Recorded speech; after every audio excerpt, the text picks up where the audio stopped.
Do you want an extremely easy way to make potatoes? Well, today I want to share with you a recipe from Mexico that just happens to be completely plant-based, is super easy to make, and of course, delicious. That of papas mexicanas. The ingredients are 3 medium yellow potatoes chopped, 1 cup tomato chopped, 1 cup white onion chopped, about 1 teaspoon of sea salt, and 2.5 tablespoons of olive oil.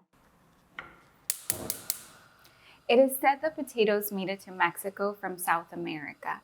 However, there are some historians that say that there were possibly some wild potatoes also growing in Mexico. Regardless, potatoes are a really large part of our Mexican cuisine. We add them to stews, to stir fries, we use them in hash, as stuffing for several different dishes. I mean, the possibilities are endless within our Mexican cuisine. But the recipe I'm sharing with you today is one that you'll find in many different versions within different families.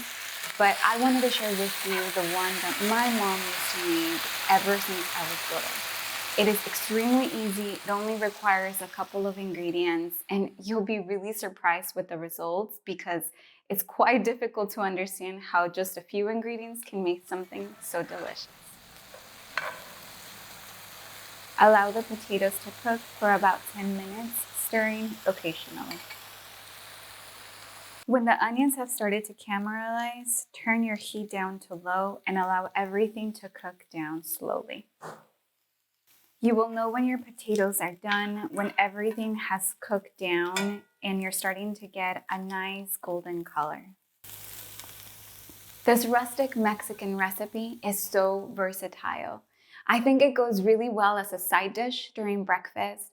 It can be simply put on top of a tortilla as a taco. And one of my favorite ways, and the way that my mom often served it, was with a side of refried beans. And if you haven't checked out the recipe, I'll make sure to link it here. Click on it and subscribe. And as always, buen provecho.